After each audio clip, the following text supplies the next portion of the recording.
L'histoire retiendra le 30 juin 2026 comme le jour où l'illusion a définitivement volé en éclats. En orchestrant des attaques complexes, simultanées et désespérées contre les verrous stratégiques de Gaïri, Sol 1 et Seba, les ordres terroristes pensaient faire plier le Burkina Faso.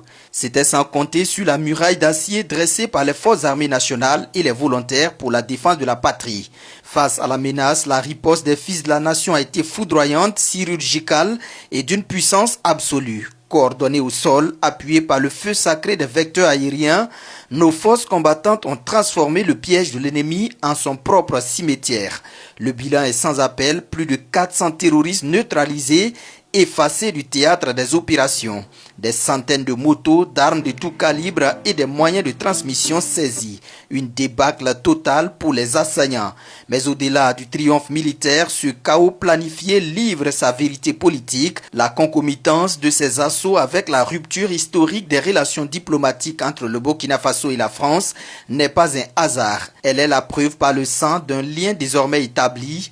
L'état-major de l'armée burkinabé en est convaincu. Ce timing parfait montre que ces attaques ont été déclenchées en réaction directe à la décision politique de Ouagadougou. Téléguidées dans l'ombre, ces attaques visaient à punir la souveraineté retrouvée du peuple burkinabé, à nourrir la propagande des officines occidentales et à alimenter les titres des médias mensonges. Le plan était funeste, s'aimer la mort pour fabriquer un récit de la terreur.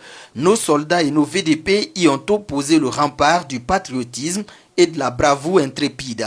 Cette victoire porte un coup, celui du sacrifice suprême.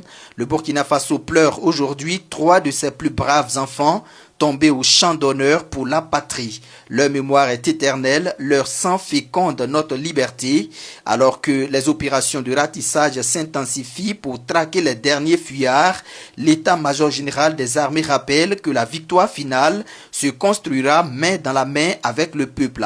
Plus que jamais, la vigilance et la collaboration sacrée entre population et forces combattantes restent le bouclier ultime d'un Burkina Faso fier, debout et définitivement maître de son destin.